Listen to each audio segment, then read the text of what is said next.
स्वागत है आप सभी लोगों का मेरे चैनल साइंस टू टेक्नोलॉजी में।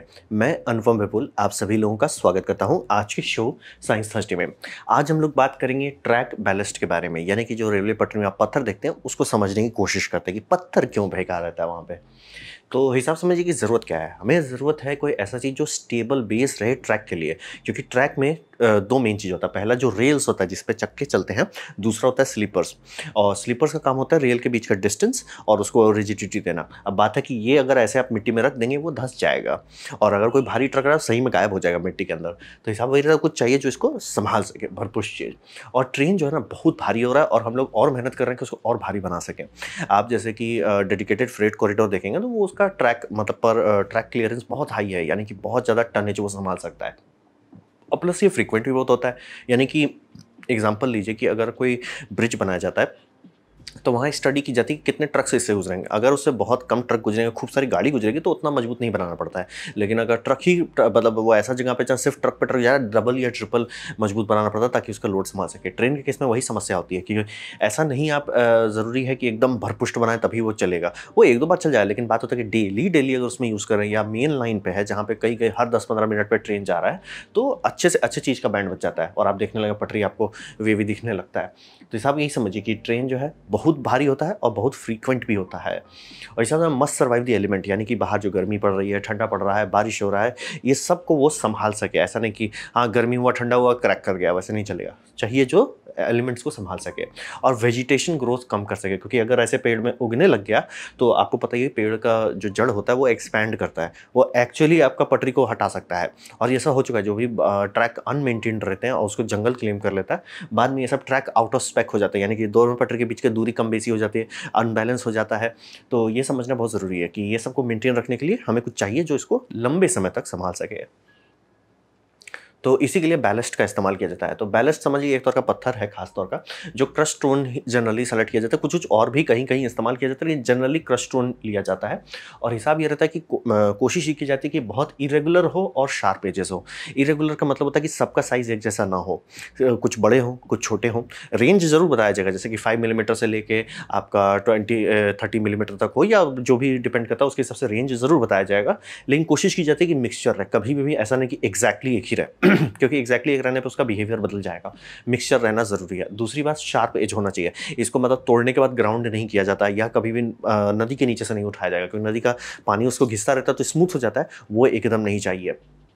ये चाहिए जिसमें शार्प एजेस हो। और शार्प एजेस क्यों चाहिए? ताकि ये इंटरलॉक हो सके, यानी कि पत्थर एक दूसरे पत्थर पे जाम हो जाए, फंस जाए।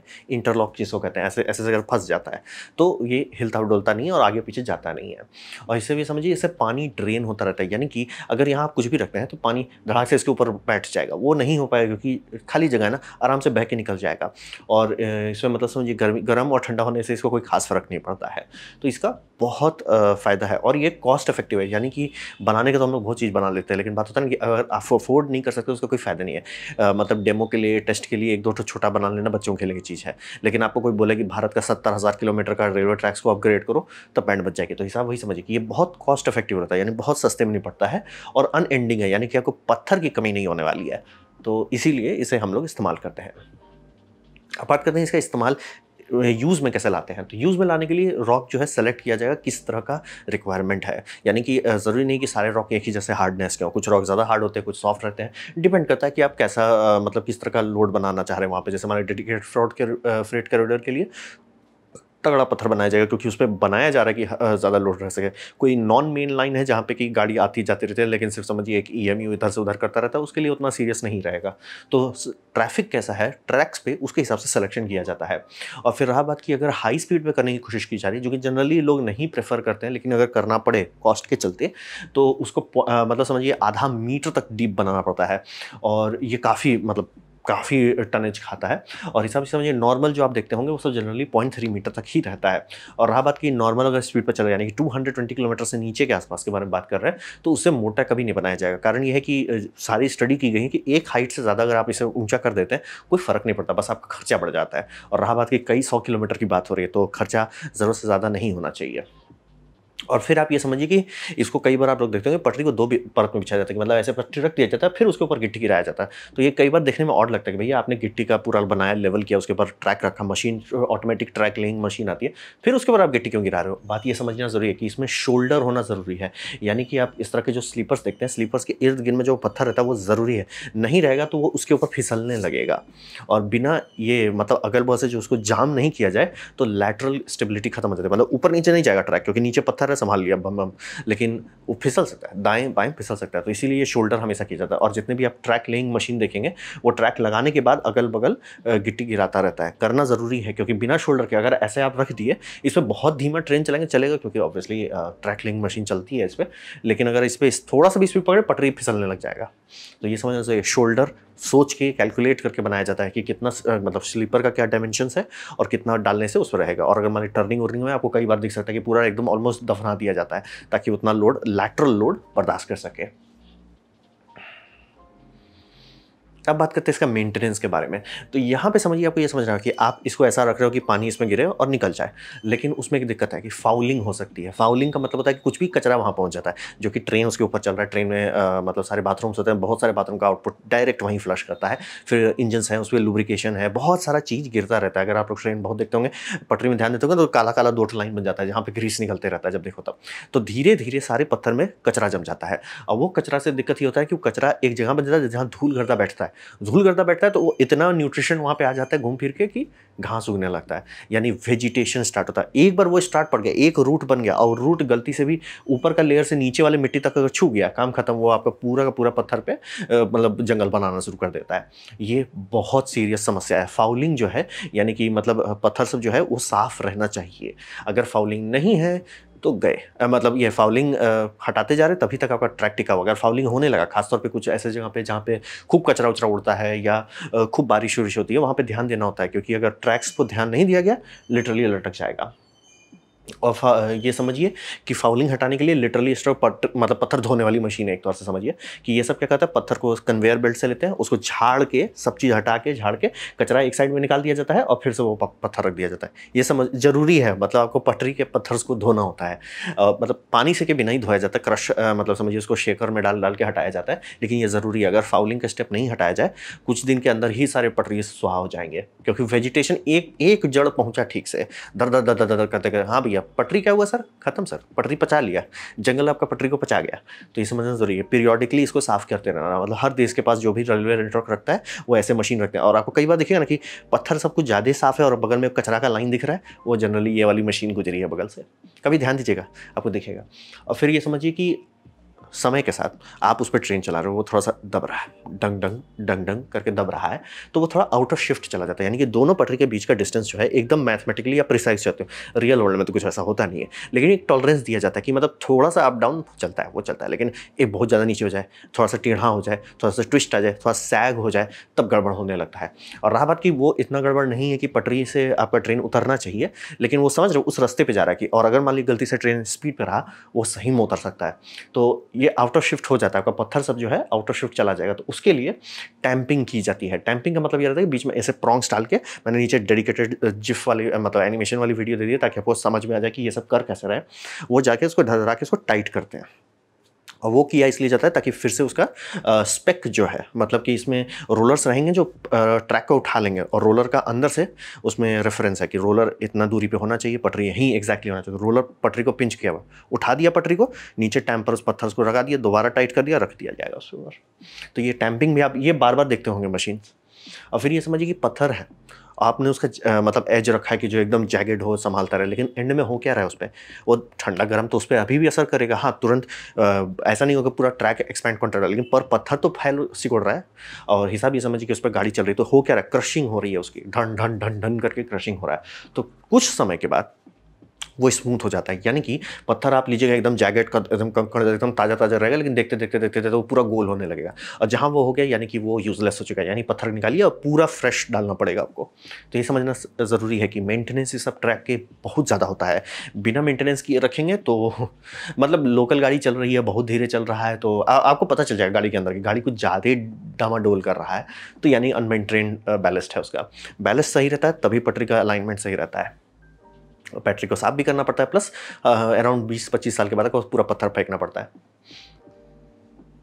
तो बात करते हैं आने वाले टाइम में क्या होगा। तो आने वाले टाइम में हिसाब ये समझिए कि इसका लाइफ स्पैन जो है खासतौर पे हैवी यूज एनवायरनमेंट में 20 ही साल आता है। और भी थोड़ा मतलब आप समझ, ऐसा नहीं है कि आपने बना दिया और 20 साल बाद ध्यान दो उसमें ना। आपको फाउलिंग, मैंने बोला फाउलिंग हमेशा आपको उसको चेक करते रहना पड़ता है, प्लस उसका मतलब बीच में टैंपिंग भी करना रहता है। तो ये सबसे प्रॉब्लम ये होता है कि मेंटेनेंस करने का कर सकते हैं, मशीन भी बना लिया, लेकिन बात है वो डाउन टाइम लेता है ना।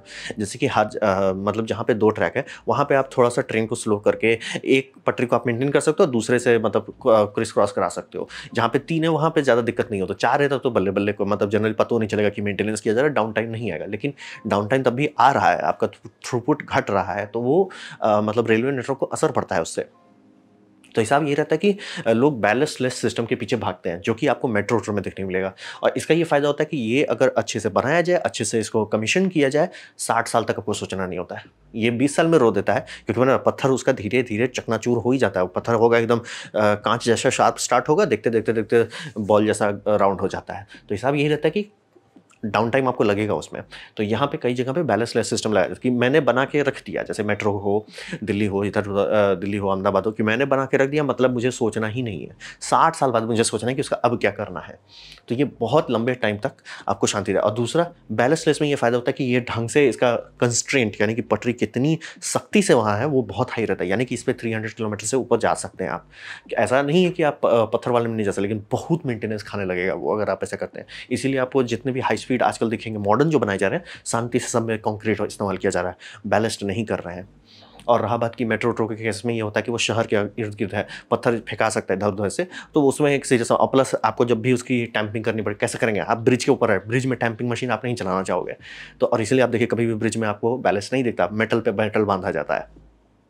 तो ये समझना बहुत ज़रूरी है कि काम करता है बैलेंस, सस्ता भी होता है, लेकिन वो सस्ता समझ रहे हैं आप, कीमत दूसरी जगह से भर रहे हैं। पहला कि आपको मतलब आपको है ही कि अगर वो हैवी यूज़ में है भैया, 20 से 30 साल के अंदर उसको आपको बदलना पड़ेगा। तो वो सब का एक खर्चा बन ही जाता है। मेंटेनेंस हो गया, टैंपिंग हो गया, रॉक मतलब क्लीनिंग हो गया। अब डिपेंड करता है, कुछ जगह पे क्लीनिंग बहुत कम करना पड़ता है, कुछ जगह पे बार बार क्लीनिंग करनी पड़ती है। तो वही समझिए। और ट्रेन अगर हाई स्पीड पे जाते हैं, आज के टाइम में सबका कि भैया शांति से आपका बैलेस्ट वाला ट्रैक, ये बैलेस्ट लेस ट्रैक बनाओ, नहीं तो हाई स्पीड नहीं मेंटेन रख पाएंगे, खर्चे में मतलब मेंटेनेंस में लुट जाएंगे। और रहा बात कि आपका बैलेस्ट जो है ना, बहुत डस्ट और नॉइस पोल्यूशन क्रिएट करता है। डस्ट क्यों क्रिएट करता है? क्योंकि वो पत्थर से उतने सारे छोड़े और आपने पत्थर को पॉलिश नहीं किया है, पत्थर राउंड नहीं है, स्मूथ नहीं है। तो जितनी बार भी ट्रेन होता है, कोई छोटा सा कोना टूटता है। अब इतने सारे पत्थर हैं, तो उसमें हर पत्थर का थोड़ा सा पता चलता, धूल पे धूल उड़ रहा है। आप ट्रेन देखते हो बहुत स्पीड से जाता है तो धूल आ रहा है ना, और कह देंगे यार अभी बारिश हुआ है तो भी धूल कहाँ से आ जा रहा है। बात वही समझिए, पत्थर लिटरली धूल बन जाता है वहाँ पे, वो हो भी वही रहा। और प्लस वो उतना जो टूटता है, नॉइस पोल्यूशन भी करता है। इसलिए शहर वहर वाले एरिया में या कोई भी मतलब हाई रेटिंग का जो भी स्टेशन है, वहाँ पे ये सीमेंट इस्तेमाल करने लगते हैं। कारण वही है कि पोल्यूशन भी कम हो, मतलब डस्ट पोल्यूशन और नॉइस पोल्यूशन दोनों कम हो। लेकिन हाँ, ये ज़रूर समझिए कि बैलेंस लेस ट्रैक काम ज़रूर करता है, लेकिन इसका कैपिटल इन्वेस्टमेंट दर्द करता है। क्योंकि आप जैसे कि चाइना वाला बेवकूफ़ी आप नहीं करना चाहोगे कि हर जगह हाई स्पीड डाल दो। अरे भैया, क्या वहाँ डिमांड है कि नहीं? तो भारतीय रेलवे अभी तो नहीं फोकस कर रहा है, लेकिन उनको पता था कि मेट्रो बनाने टाइम में कहीं पर भी कटौती नहीं की, शांति से बैलेंस लेस ला गया है। बहुत जगह मेट्रो बैलेंस लेस है। रेलवे ट्रैक के पास अब जो बुलेट की बात की जा रही है, उसमें बैलेंस लेस ही डालेंगे उसको, तो उसके सिवा ऑप्शन ही नहीं है। लेकिन रेलवे को पता है कि भैया ज़रूरी जब नहीं है तो मत इस पर खर्च करो। हाँ, अगर ये हो जाता कि ये लिंक का बहुत लोड बढ़ते जा रहा है, तब उस पर कोशिश की जाएगी। लेकिन अभी आने वाले टाइम में नहीं है कि इंडियन रेलवे को शिफ्ट किया जाए। इसीलिए आप लोग हमेशा सोचेंगे इंडियन रेलवे 220 से नीचे का ही फोकस कर रहा है। कारण वही है कि 220 से ऊपर जाने के लिए आपको बैलेंस लेस में जाना फ़ायदेमंद साबित होगा। क्योंकि ऐसा नहीं कि पत्थर नहीं संभाल सकता, लेकिन वो मेंटेनेंस कॉस्ट इतना भाग जाएगा कि आप घूम फिर के भैया यही कर लेते, सस्ता पड़ता। तो ये देखिए, आने वाले टाइम में आपको ये सब देखने को ज़्यादा मिलेगा। तो ये था मेरा प्रेजेंटेशन रेलवे बैलेस्ट के बारे में, ट्रैक बैलेस्ट के बारे में। उम्मीद करता हूँ आपको अच्छा लगा, कुछ सीखने मिला, कुछ समझ में हो। अगर ऐसा है, लाइक कर दें, दोस्तों शेयर कर दें, उससे मेरा भला हो जाएगा।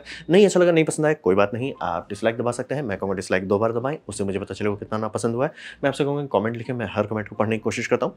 आपसे कहूँगा सब्सक्राइब कीजिए, बेल दबाइए अगर आप फ्री हैं तो। आपने मेरा वीडियो देखा, जान के मुझे बहुत खुशी हुई। धन्यवाद।